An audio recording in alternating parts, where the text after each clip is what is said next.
Assalamualaikum warahmatullahi wabarakatuh.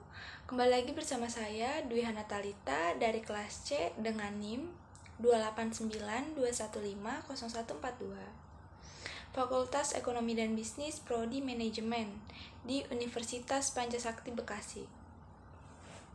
Tujuan saya membuat video ini untuk menyelesaikan ujian akhir semester 1 saya pada mata kuliah Aspek Hukum dalam Bisnis dengan dosen pengampu Marsda TNI DR Haji Sudaryana SH SE MM SC.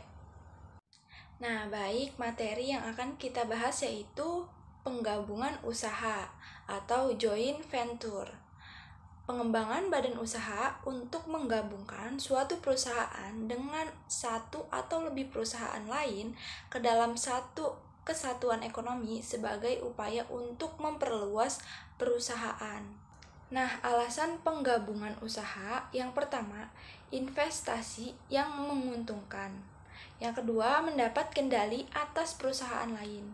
Yang ketiga, memasuki pasar baru atau area produk baru melalui perusahaan yang sudah menguasai pasar.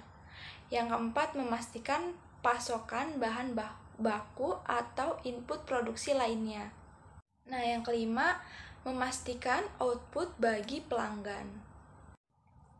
Nah, restrukturisasi meliputi berbagai aspek, diantaranya yang pertama, restrukturisasi bisnis, yaitu restrukturisasi yang bertujuan untuk melakukan penataan terhadap seluruh mata rantai perusahaan guna meningkatkan daya saing dan kompetisi.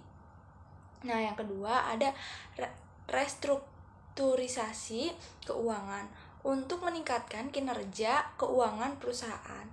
Nah, yang ketiga restrukturisasi manajemen, yaitu suatu upaya penataan sistem manajemen perusahaan untuk meningkatkan daya saing.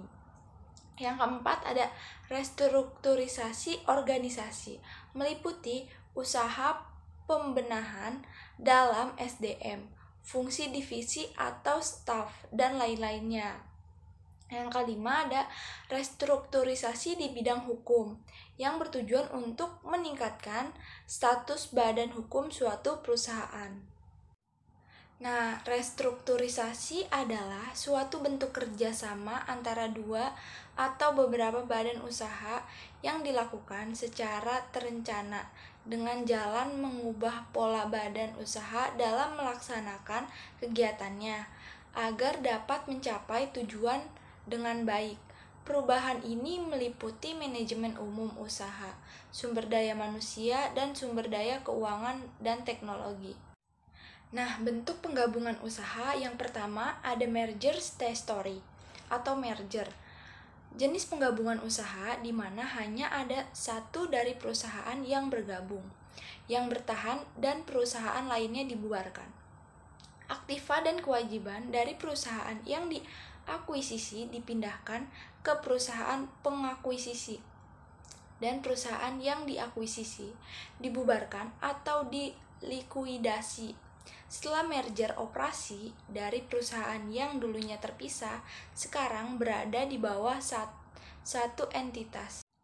Nah, inilah contoh skema merger.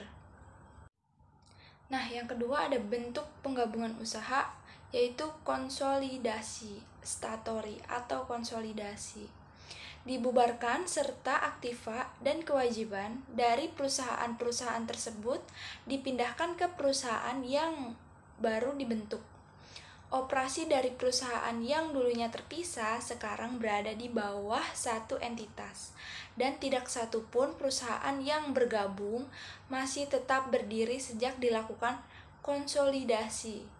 Berikut skema dari akuisisi saham. Nah, pada tahun 2001 FASB mengeluarkan statement nomor 141 atau Business Combination atau yang disebut FASB 141 yang dihapuskan metode penggabungan kepemilikan sehingga semua metode penggabungan usaha menggunakan metode pembelian. Nah, kita lanjut ke penentuan harga beli. Pembeli memperhitungkan seluruh biaya perolehan sehubungan dengan akuisisi aktiva bersih atau saham perusahaan lain sebagai bagian dari harga beli. Nah, kita masih di penentuan harga beli. Terdapat 3 jenis biaya yang dapat ditimbulkan penggabungan usaha. Yang pertama, biaya langsung, contohnya imbal jasa bagi penemu atau vendor fee, akuntan, hukum, dan penilaian. Yang kedua, biaya pengeluaran efek, biaya pendaftaran efek, audit, dan hukum sehubungan dengan pendaftaran saham dan komisi pialang. Nah, yang ketiga, biaya langsung dan umum, biaya gaji akuntan yang merupakan pegawai usaha pengakuisisi dalam penggabungan usaha. Nah, mungkin itu saja materi tentang penggabungan usaha atau joint venture. Kurang lebihnya mohon maaf. Wabillahi taufiq walhidayah. Wassalamualaikum warahmatullahi wabarakatuh. Terima kasih.